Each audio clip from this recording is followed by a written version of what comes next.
Students, क्या आपका exam काफी नजदीक आ गया है और प्रीपोजिशन पढ़ना छूट गया है समय की कमी के कारण? तो चिंता न करें, आज के क्लास में प्रीपोजिशन खत्म। अपनाइए, आज मैं 41 अलग अलग प्रकार के प्रीपोजिशंस का रूल बता करके आपको सेटिस्फाइड करता हूं। देखो मेरे बाबू, यहाँ पे अलग अलग प्रकार के सेंटेंस हैं।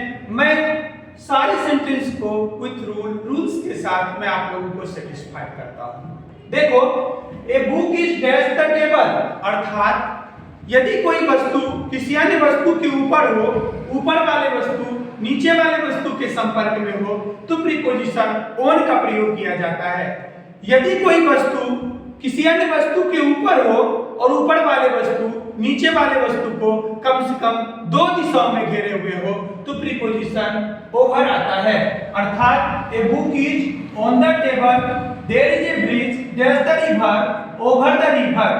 यदि कोई वस्तु किसी अन्य वस्तु के ऊपर हो और ऊपर वाले वस्तु का नीचे वाले वस्तु से कोई संपर्क नहीं हो, तो प्रीपोजिशन एवर का प्रयोग किया जाता है। ए fan is moving dash my head, ever my head. यदि कोई वस्तु किसी अन्य वस्तु के नीचे हो और नीचे वाले वस्तु से ऊपर वाले वस्तु का कोई संपर्क नहीं हो, तो प्रीपोजिशन बिलो का प्रयोग किया जाता है। अर्थात I am sitting dash the fan, below the fan. यदि कोई वस्तु किसी अन्य क्षेत्र अथवा दायरा के चारों तरफ गति में चक्कर लगा ले, तो प्रीपोजिशन राउंड आता है। यदि कोई वस्तु किसी अन्य क्षेत्र अथवा दायरा के चारों तरफ स्थिर विद्यमान हो, तो प्रीपोजिशन अराउंड का प्रयोग होता है। अर्थात the earth moves dash the sun, the earth moves around the sun, he is sitting dash the room. यदि कोई वस्तु किसी अन्य क्षेत्र अथवा दायरा में पहले से मौजूद हो, तो प्रीपोजिशन इन का प्रयोग किया जाता है। गति में प्रवेश कर जाए तो प्रीपोजिशन इनटू का प्रयोग किया जाता है। He is sitting dash the room, he is sitting in the room, और he is coming dash the room into the room, या he jumped dash the river into the river. कहते हैं यदि कोई वस्तु किसी अन्य वस्तु के एक छोर से दूसरे छोर अंदर ही अंदर चला जाए, तो प्रीपोजिशन थ्रो का प्रयोग किया जाता है। अर्थात electricity blows dash wire, electricity blows through the wire. यदि कोई वस्तु किसी अन्य वस्तु के ऊपर एक छोर से दूसरे छोर ऊपर ही ऊपर चला जाए, तो प्रीपोजिशन ओवर का प्रयोग किया जाता है। Aeroplane flu dash my building, over my building. कहता है किसी आगे बढ़ रही गति में पीछे पीछे लग रही गति को दर्शाने हेतु प्रीपोजिशन आफ्टर का प्रयोग किया जाता है। ए policeman was running dash a thief, A policeman was running after a thief. कहता है घड़ी के निर्धारित पक्का समय को दर्शाने, राइट टाइम, पक्का समय को दर्शाने हेतु प्रीपोजिशन एट का प्रयोग किया जाता है। किसी महीना अथवा साल को दर्शाने हेतु प्रीपोजिशन इन का प्रयोग किया जाता है। किसी दिन अथवा दिनांक को दर्शाने हेतु प्रीपोजिशन ऑन का प्रयोग किया जाता है। मॉर्निंग तथा इवनिंग के साथ इन का प्रयोग किया जाता है। नून तथा नाइट के साथ प्रीपोजिशन एट का प्रयोग किया जाता है। He will come at 5 p.m. He will come in January. He will come on Sunday. We celebrate Independence Day on 15th August. He will come at night. He will come in morning. यात्रा का वैसा साधन जिसमें यात्री बंद डब्बा में यात्रा करता हो, प्रीपोजिशन बाय का प्रयोग किया जाता है। और यात्रा का वैसा साधन जिसमें यात्री निजी वाहनों में यात्रा करता हो, प्रीपोजिशन इन का प्रयोग किया जाता है बंद डब्बा में। और यात्रा का वैसा साधन जिसके ऊपर बैठकर के यात्री यात्रा करता हो और उन्मुक्त वातावरण में, प्रीपोजिशन ऑन का प्रयोग होता है। अर्थात he travels by bus, travels in Pajero, travels on horse. यदि कोई वस्तु किसी अन्य वस्तु के बगल में स्थित हो, तो प्रीपोजिशन बिन का प्रयोग किया जाता है। प्रीपोजिशन कहता है he has got admission dash donation, decide का प्रयोग किया जाता है।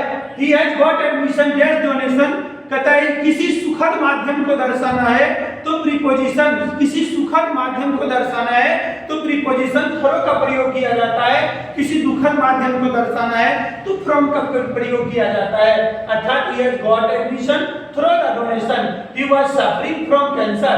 अर्थात आगे है you can stay here dash Monday, कहता है कि टिल का प्रयोग हम तब करते हैं किसी निर्धारित समय की अवधि को दर्शाने हेतु टिल का प्रयोग तब करते हैं जब वह पॉइंट ऑफ टाइम को दर्शाना हो, समय की निश्चितता को, तो टिल का प्रयोग करेंगे, और पीरियड ऑफ टाइम को दिखाना हो तो हम अप टू का प्रयोग करेंगे। You can stay here till Monday, you can stay here up to 10 days. कहता है बिटवीन और अमंग, कहता है कि दो के बीच कोई तीसरा हो, दो के बीच तीसरा तो बिटवीन का प्रयोग, और दो से ज्यादा के बीच तो अमंग का प्रयोग। I was sitting between Mohan and Sohan, I was sitting among 5 students. कहता है दो के बीच कंपैरिजन का सेंस, तुलना की बात हो तो देन का प्रयोग किया जाता है। पीरियड ऑफ टाइम में फॉर का प्रयोग और पॉइंट ऑफ टाइम में सिंस का प्रयोग किया जाता है। अर्थात I have been writing a novel since 1990 और फॉर 10 डेज, यानी पीरियड ऑफ टाइम का समय की अनिश्चितता हो, indefinite time, point of time जहां समय की निश्चितता हो।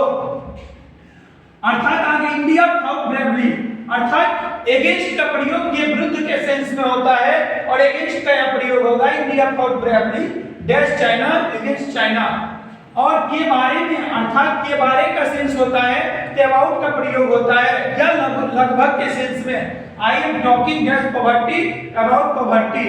कहता है नीचे से ऊपर को दिशा को दर्शाने हेतु प्रीपोजिशन अप टू का प्रयोग किया जाता है, और केवल नीचे से ऊपर छलांग को लगा करके दर्शाना हो तो अपॉन का प्रयोग किया जाता है।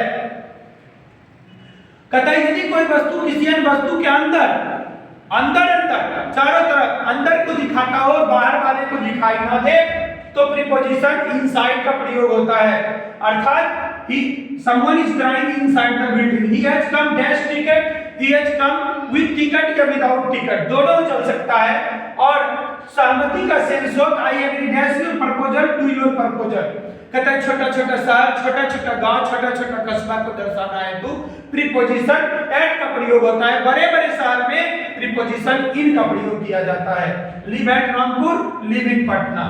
अर्थात अगर he was not selected due to dash age, इसमें दोनों पड़ेगा ओवर या अंडर। अगर समय निर्धारित सीमा से कम हो जाए तो अंडर, और ज्यादा हो जाए तो ओवर का प्रयोग किया जाता है। इस तरह से हम प्रीपोजिशंस के एग्जांपल के साथ मैंने रूल्स बोला, आप लोगों को अच्छा लगा होगा तो जरूर बताइएगा।